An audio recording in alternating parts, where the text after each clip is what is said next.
A very good morning and Jai Hind 12th class. And today we will study chapter 4 Money and Banking. And yesterday we were discussed that meaning of barter system and difficulty of barter system. And you people, I hope you people aware that why money arise. Why money arise? Due to various difficulty in the barter system, money arise. What are the difficulties? A very important difficulties. First is lack of double coincidence, two party का agree ना होना. Second thing, lack of common measure of value, किसी भी goods का common measure ना करना. Next one is lack of divisibility, goods को divide ना होना. Lack of common measure, lack of divisibility, lack of in future payment or deferred payment, and store of value, and problem of counting in value of service. So these are difficulty in barter system, and due to this difficulty of barter system, money arise. Now question arise, what do you mean by money? So money is normally we have defined money is anything that is generally acceptable. money क्या होगा? That is generally acceptable, जिसको पूरी population accept कर ले, कोई भी उसको delay ना करे. Acceptable as a, कहाँ पे acceptable? As a means of exchange and at the same time act as a measure and as a store of value. यानी मनी क्या हुई? मनी वो हुई जो मनी के फंक्शन जो बार्टर सिस्टम की डिफिकल्टीज थी. और डिफिकल्टीज क्या थी? एक तो एक्सचेंज में प्रॉब्लम आती थी, that is lack of double coincidence.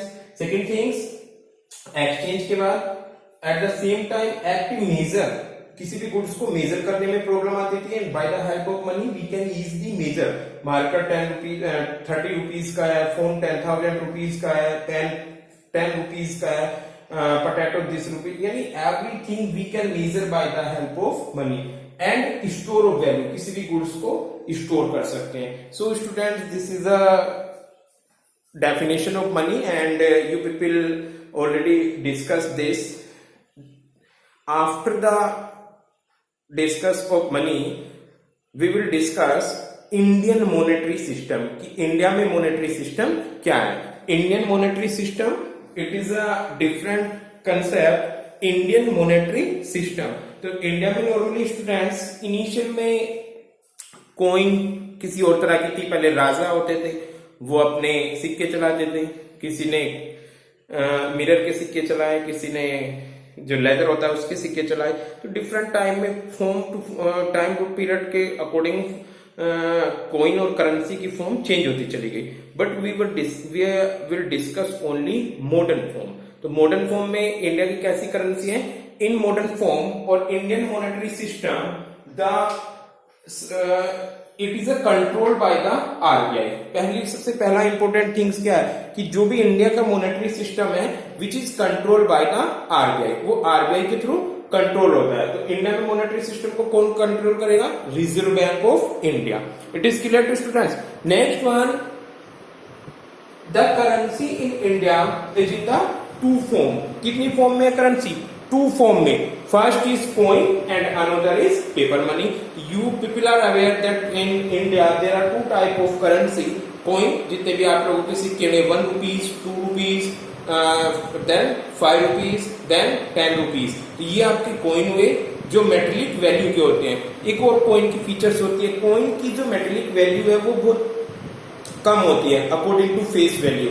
यानी आप जो पीस ऑफ टुकड़ा, जो पीस है वो लोहे का या निकल्स का जो भी पीस है उसकी वैल्यू इतनी नहीं होगी, बट वो आरबीआई से ऑथराइज है इसलिए उसकी वैल्यू. तो फेस वैल्यू बहुत कम होती है उसकी, सॉरी मेटेलिक वैल्यू बहुत कम होती है और फेस वैल्यू ज्यादा होती है मनी के टर्म में. फॉर एग्जांपल देखो, आप एक इक्वल 1000 रुपीज का नोट लो और उसी के इक्वल कोई भी कागज ले लीजिए, तो कागज की वैल्यू क्या होगी? उसकी तो नील है उसके सामने, बट 2000 के नोट की वैल्यू बहुत ज्यादा है. तो इसका मतलब क्या, वहां पर face value is more than to metallic value, तो मेटेलिक वैल्यू से फेस वैल्यू बहुत ज्यादा होती है. So you can say here the currency in India is in the two form, coin and paper money. So there are two type of currency. One marks का question आ सकता है. Currency in India is in a two forms, coin and paper money. There are two types of coin. Next thing से the RBI print to issue currency. अब currency को issue कौन करता है? RBI has a monopoly power. काहे की monopoly power है RBI के पास? करेंसी को इशू करने की उसके पास मोनोपोली पावर है. और उसके पास एक सेपरेट डिपार्टमेंट है. कौन सा डिपार्टमेंट है? Issue department. और वही इशू डिपार्टमेंट आप लोगों के लिए क्या करता है? वो करेंसी को इशू करता है. It is clear to students? Separate issue. अब किसके बिहाफ पर करता है? वो करेगा it is the behalf of the central government. और सेंट्रल गवर्नमेंट के बिहाफ पर भी ऐसे नहीं करता. या तो गवर्नमेंट उसको फॉरेन रिजर्व दे या फॉरेन गोल्ड दे. अब इसको बोलते हैं legal reserve ratio. So the RBI prints and issue currency notes of different denominations from 2 rupees to notes to the 2000 rupees. 2 rupees के यहाँ पर जो 1 rupees है उसको एक्सेप्ट कर देते हैं. 1 rupees का जितना भी कॉइन है उसको आरबीआई नहीं करता. It is very very important. मैंने नोट भी लिखा है आपको, मैं पीडीएफ करूंगा इसकी सेंड. नोट 1 रुपीज का जो कॉइन है उसको फाइनेंस मिनिस्ट्री इशू करेगी. बाकी 2 रुपीज टू 2000, पहले 1000 तक था, मेरी बुकों में 1000 हो, बट 1000 उसका डिमोनेटाइजेशन हो गया आपकी करेंसी का. अब 2000 तक है. रुपीज 1 to 2000, 1 रुपीज से 2000 रुपीज तक जितनी भी करेंसी है उसको कौन इशू करेगा? RBI. It is clear to students. So you can say 2 rupees to 2000. अब कौन कौन से रुपीज आएंगे? 2 के बाद 2 rupees, then 5 rupees, then 10 rupees, then 20 rupees, then 50 rupees, then 100 rupees, then 200 rupees, then 500 rupees and 2000. It is an Indian monetary system. It is clear to students. It is very very important time. What is the Indian monetary system? In India there are two type of money. Which two types? There are two types. In India there are two type of money. Two type means paper money and coin. It is clear. And किस form में होती है? 1 rupees notes issued by the finance minister of India and rupees 2 to 2000 issued by the RBI. RBI है separate issue department. उसके पास एक separate issue department होता है और वही आपका इशू करता है करेंसी को. The RBI prints and issue currency notes of different denominations from 2 rupees to notes to the 2000 rupees.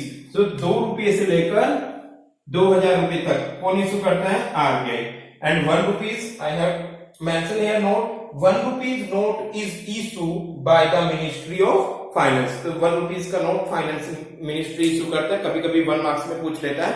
Question क्या पूछेगा? Who is issue by the 1 rupees. और स्टूडेंट्स सिंपल जब भी इशू वर्ड आता है तो वो आरबीआई लिख देते हैं because RBI has a monopoly power of currency issue. But it is keep in your mind students 1 rupees notes issued by the Finance Ministry of India. Except of 1 rupees all other rupees 2 rupees to 2000 rupees issued by the RBI. Clear? So 1 rupees note is issued by the Ministry of Finance. The RBI has a separate issue department. RBI क्या रखता है? एक separate issue department होता है उसमें which issue notes the issue department maintain reserve against. issue department क्या करेगा students? वो मेंटेन रखेगा, रिजर्व को मेंटेन रखेगा.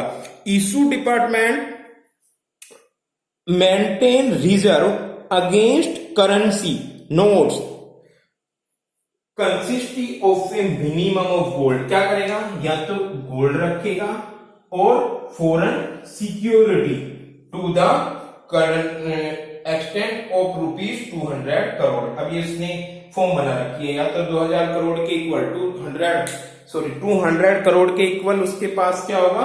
गोल्ड होगा या फॉरेन सिक्योरिटी होगी. और it is known as minimum reserve system. इस सिस्टम को बोलते हैं कि आरबीआई कैसे पैसे छापता है? मिनिमम रिजर्व सिस्टम से. और what do mean by minimum reserve system?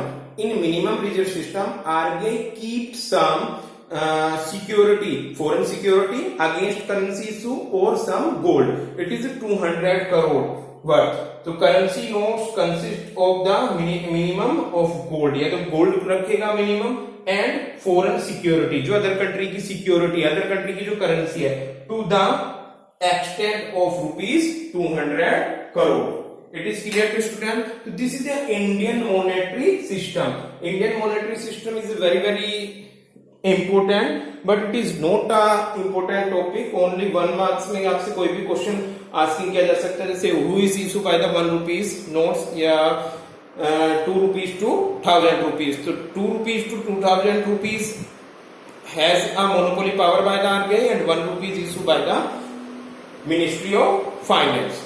It is clear to students. So there are 2 topics clear, is that is what do you mean by money, and another topic is Indian monetary system.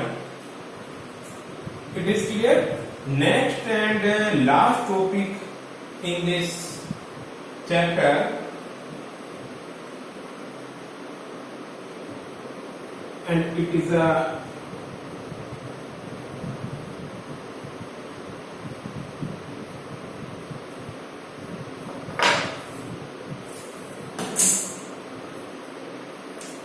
supply of money.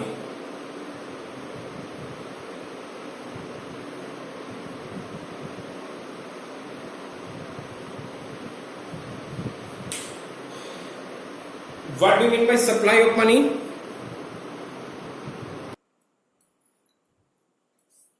So supply of money means the supply of money refer to the amount of money held by the public. The supply of the money refer to the amount of money. Money का वो amount कहाँ है? Held by the public. किसके पास है? Held by the public in an economy at any given time. यानी किसी भी टाइम में जो भी पब्लिक के पास पैसा है, it is a money supply. I hope it is clear to student. It is very easy definition. Supply of money means the supply of money refer to the amount of money. Money का वो amount, कौन सा amount? Held by the public, जो किसके पास है? Public के पास, in an economy at any given time, यानी किसी भी कंट्री में किसी भी गिवन टाइम में जो भी held by the public, public के पास अमाउंट है मनी का, this is known as supply of money. It is clear to students. Now ये question rise, therefore it is a what is the फिलहाल stock concept और flow concept. Money is a stock concept or flow concept. So it is a stock concept. Why stock concept? Because at any given time, यहाँ पे time period नहीं है, किसी भी time पे जो भी अमाउंट है मनी का, जो भी अमाउंट है, कौन सा amount? Held by the public in an economy is known as money supply. So students, you can say money supply is a stock concept. Flow नहीं होता. National income is the flow concept because national income counting 1 April to 31 March. तो it is during a time period, but in the money at a particular point of time how much amount of money in hand of the public or in hand of the public. So it is a stock concept. Money is a stock concept, and the money held by the government. Now is the word public. Where is public? Public means not only government, but public is a private firm. Business firm is also individual firm and individual household and farm sector, both included in word this public. What do you mean by public? So both, you can see here, note the money held by the government.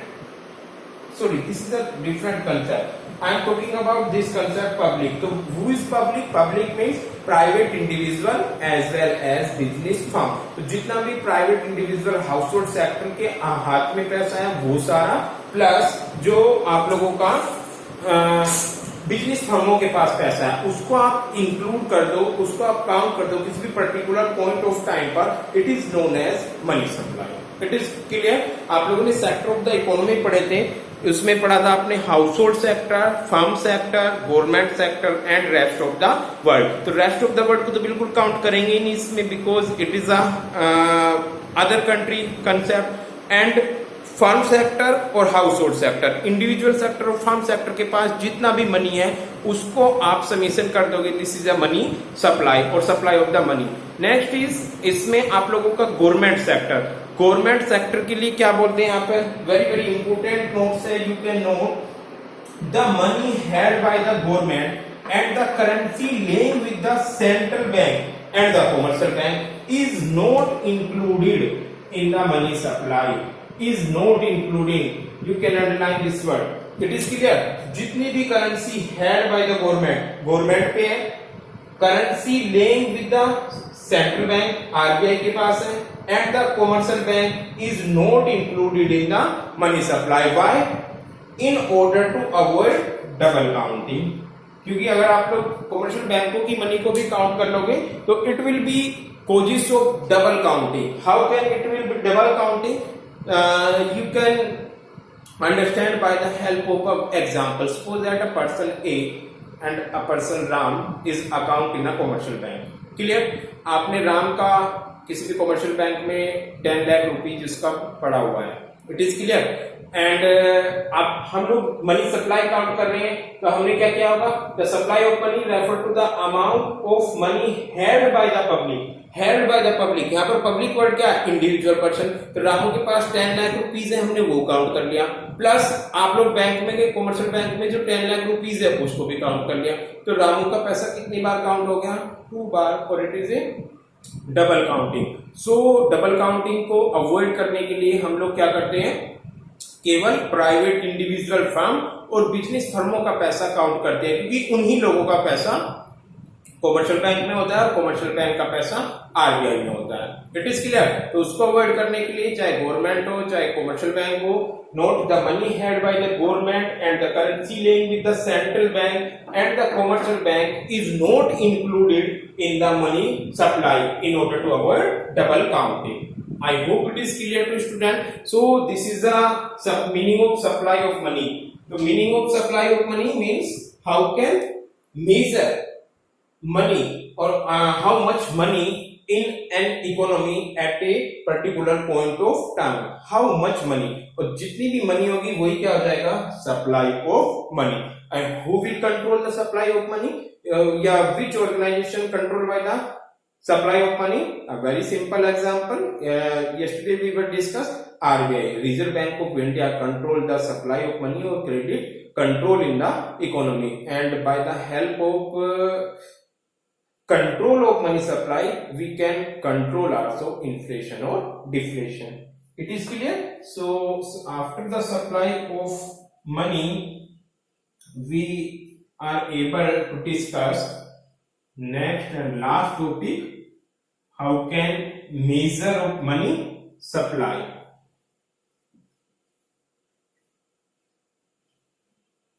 Your next topic is measure of money supply. It is clear to student. So for a measure of money supply there are two concepts, traditional and modern. Yes,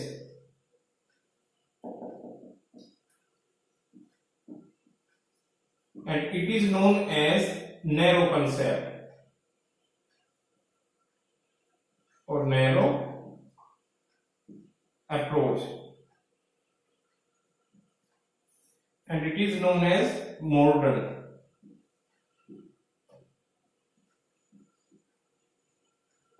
Or it is wider.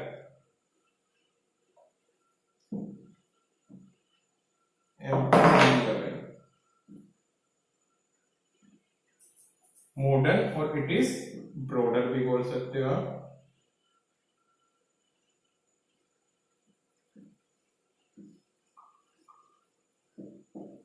It is clear. There are two measure of money supply. Traditional concept which is known as narrow approach, and modern concept which is known as modern approach. So both traditional and modern concept is important, but nowadays we will discuss only modern concept. And in modern concept maybe till 76 और 8, 1976 से 78, 1976 78 तक आप लोगों ने traditional concept पढ़ा है और after the this concept modern. तो आप लोगों के सिलेबस में ओनली मॉडर्न कंसेप्ट है। जब भी हम बात करते हैं मनी सप्लाई की, तो how can measure of money supply, only modern concept. It is clear to student. And in modern concept a very important topic लिया है इन लोगों ने, M1, M2, M3 and M4। There are 4 concept, M1, M2, M3 and M4। और by the help of these M1, M2, M3, M4 they can calculate money supply.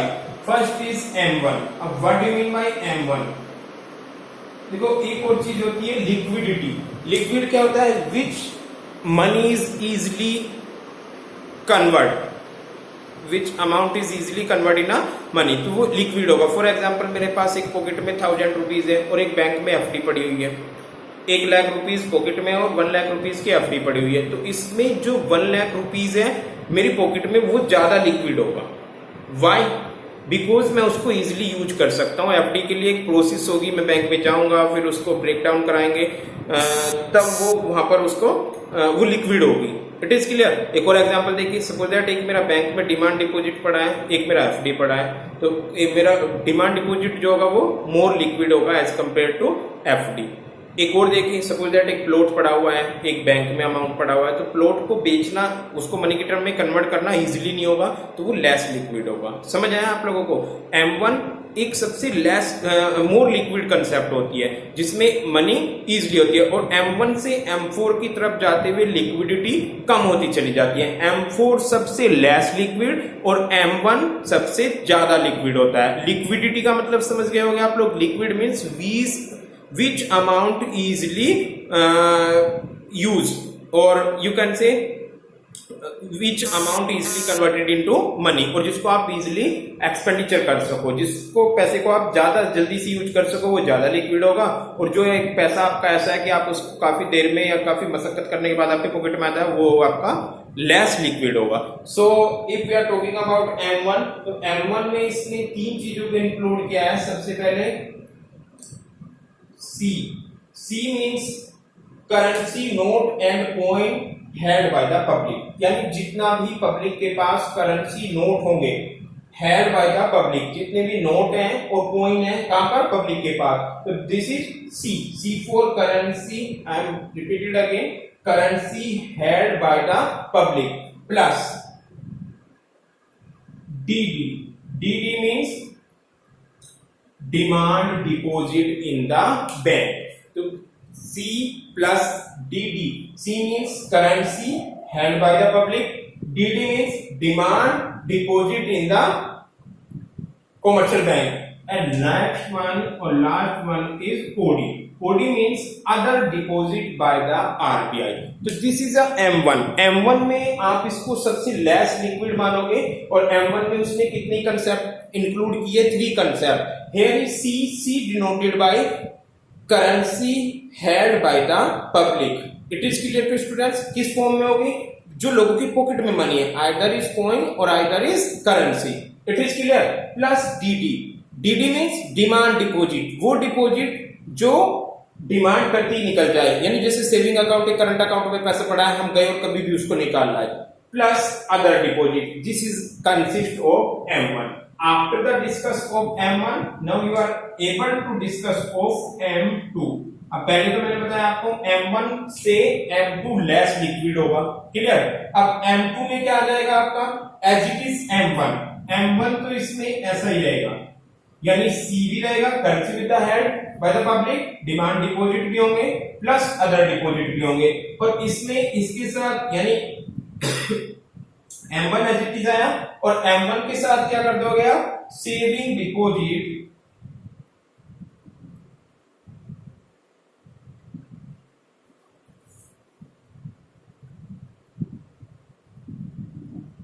With post office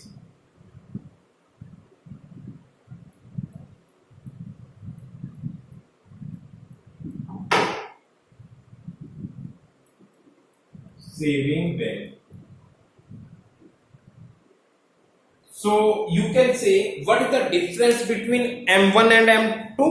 So M1 is the only held by the currency held by the public in the form of coin and currency, plus demand deposit with the commercial bank, or plus other deposit of the RBI. So this is M1. But M2 is a wider concept from M1. In M2, M1 is as it is, यानी C भी इसमें है, DD भी इसमें है, plus other deposit भी है. It is clear.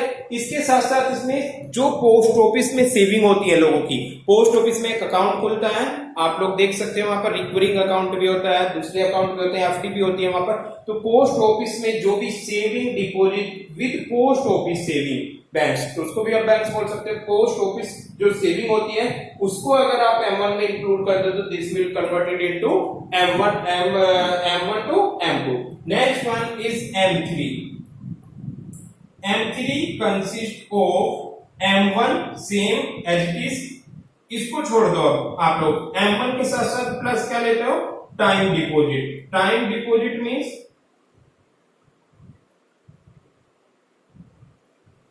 Time deposits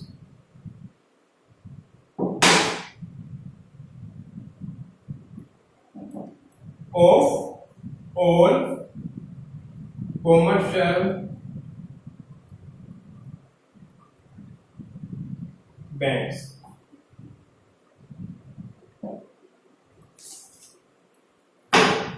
it is clear to students. अब आप लोग देखिए फिर से, सबसे ज्यादा यहाँ पे लिक्विड क्या होगा? M1, because it is easily usable amount. Then M1 के बाद M2. M2 में क्या इंक्लूड कर दिया इसने? Saving deposit with the post office saving. M2 में बस M1 तो एज इट इज था ही, saving deposit with the post office saving.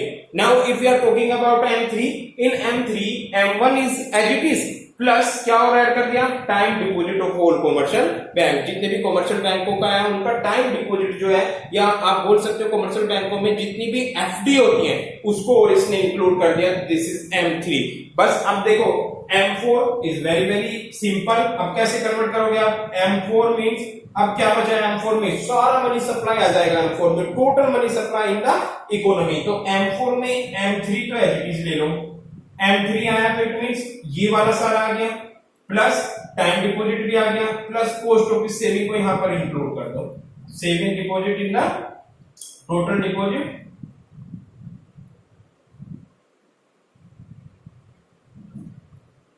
Total deposit with the post office saving. अब बताइए समझ आया आप लोगों को? ये इंडिया का मेजर ऑफ मनी सप्लाई है. कैसे हम मेजर मनी सप्लाई करते हैं? तो this is a modern concept. Narrow concept में केवल M1 और M2 था. M3 M4 इंक्लूड होती है इसमें आपका ये वाइडर कंसेप्ट बन गया, और इसी को आप मॉडर्न कंसेप्ट बोलोगे. In modern concept we can measure money supply by the help of, how can? By the help of M1, M2, M3 और M4. Next line important. M1 is a more liquid amount as compared to M2, and M2 is a more liquid as compared to M3, and M3 is more liquid as compared to M4. So if we are talking about M1 and M4, M1 is a more liquid and M4 is a less liquid. I hope it is clear to students. It is an ascending order. Clear? For if we are talking about liquidity, it is an ascending order. M1 to M4 liquidity क्या होती चली जाती है? Less होती चली जाती है. M1 सबसे लेस लिक्विड है. और ये M1 है क्या? You can see example. M1 क्या है बेटा? M1 is C. C means currency. Very very important है. ये आएगा इसमें 1 और 2 मार्क्स में. M1 C. C means currency with the held by the public, plus demand deposit with the commercial bank. जो भी कॉमर्शियल बैंकों में अमाउंट है डिमांड डिपॉजिट, और plus other deposit by the RBI. It is clear to students. Next M2. M1 आपने as it is लिया, यानी C plus DD plus OD as it is आ जाएगा, और प्लस पोस्ट ऑफिस सेविंग को भी आपने इसमें इंक्लूड किया. Then if we are talking about M3, in M3 M1 as it is है। अब इसमें आप M3 से नहीं बनाते, इसको M1 से बनाएंगे। M1 plus post office saving ना लेके यहां पर लेते हो आप FD, term deposit in the total commercial bank. और M4 में क्या बचा आप लोगों का M3, जिसमें M1 भी है, ये सारा भी है, plus time deposit of the commercial bank भी है, और बच क्या गया saving deposit with the post office saving. इसको इसमें इंक्लूड करते total deposit with the bank M3 converted into M4. So students, it is a measure of money supply in India or Indian monetary system, or how can measure money supply in India. आप लोग कुछ भी कहें, ये सारा आप लोगों का इंडियन मॉनेटरी सिस्टम है, और वो भी कौन सी approach, modern approach. I hope ये क्लियर होगा आप लोगों को। क्लियर, आप लोगों ने इस चैप्टर में क्या पढ़ा, this chapter is a money and chapter है money and banking is the next chapter. So this is a unit second.